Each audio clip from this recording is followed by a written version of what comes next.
अस्सलामु अलैकुम वरहमतुल्लाहि वबरकातुहू। डियर स्टूडेंट्स, उम्मीद है कि आप सब बखैर होंगे। आज का जो एक मेरा छोटा सा वीडियो है, हम लोग बात करने वाले हैं कामयाबी के नुस्खे की। क्योंकि जब भी इम्तिहानात करीब आते हैं तो हमेशा एक ही टॉपिक हमारे सामने होता है और वो होता है कामयाबी का नुस्खा। कि कामयाबी किस तरह से हासिल हो, कामयाबी का असल नुस्खा क्या है। लेकिन मैं जिन चीज़ों के बारे में आज बात करने वाला हूँ वो मेरा पॉइंट ऑफ व्यू थोड़ा सा अलग है कि हमारी तवक्का क्या होती है और हकीकत में कामयाबी हमें किस तरह से मिलती है। इंशाल्लाह इसके ताल्लुक़ से आज ये मेरा छोटा सा वीडियो है। तो एक बार फिर आप सभी का मेरे एजुकेशनल यूट्यूब चैनल ई गाइडेंस पर बहुत बहुत इस्तकबाल है। अज़ीज़ दोस्तों, कामयाबी की जब हम बात करते हैं, कामयाबी ज़िंदगी में बहुत ज़रूरी है।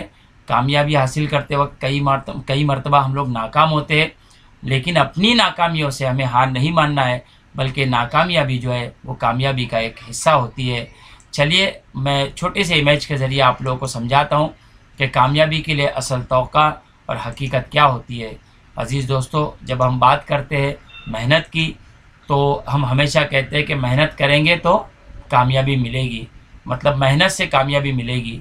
लेकिन अगर हम इस तवक्का के मुताबिक हकीकत को अगर परखें तो हमें पता चलेगा कि बात ये नहीं है कि सिर्फ मेहनत से कामयाबी मिलती है, लेकिन मेहनत के रास्ते से बहुत सारी जो है कठिन मरहलों से हमें गुज़रना पड़ता है। जब हम मेहनत करना शुरू करते हैं तो बहुत सारी मुश्किलात हमारे सामने होती है। जब मेहनत करना शुरू करते हैं तो इन मुश्किलात के साथ में बहुत सारी परेशानियां हमारे सामने आती है। ये परेशानियां बहुत सारी रुकावटें लेकर आती है और यही रुकावटें बहुत सारा दबाव हमारे दिमाग पर डालती है। इसी के साथ साथ में ये दबाव मुख्तलिफ़ चैलेंजेस हमारे सामने रखता है और ये चैलेंजेस बहुत सारी नाकामियाँ हमारे साथ में लेकर आता है। जैसे मैंने पहले कहा कि अज़ीज़ बच्चों, नाकामयाबी जो है वो कामयाबी का एक हिस्सा है।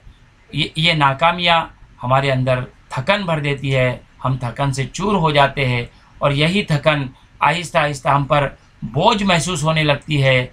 इसी के साथ साथ में ये बोझ हमारे साथ में लेकर आता है ढेर सारे मसाइल, और इन मुश्किलात, परेशानियाँ, रुकावटों के साथ में, दबाव के साथ में, चैलेंजेस के साथ में, नाकामियों के साथ में, थकन के साथ में, बोझ के साथ में और मसाइल के साथ में फिर हमें जो मिलती है वो होती है कामयाबी। अज़ीज़ बच्चों, कामयाबी इसी का नाम है। हम हमेशा कहते हैं कि मेहनत से कामयाबी मिलेगी, लेकिन मेहनत के रास्ते से बहुत सारे चैलेंजेस का, बहुत सारी नाकामियों का, बहुत सारी परेशानियों का हमें सामना करना होगा, तभी जाकर इंशाअल्लाह हम लोग कामयाब हो पाएंगे। एक शायर ने बहुत ही खूबसूरत शेर कहा है कि नामी कोई बग़ैर मशक्क़त नहीं हुआ, 100 बार जब अकीक कटा तब नगी हुआ। बहुत बहुत शुक्रिया। अस्सलामु अलैकुम।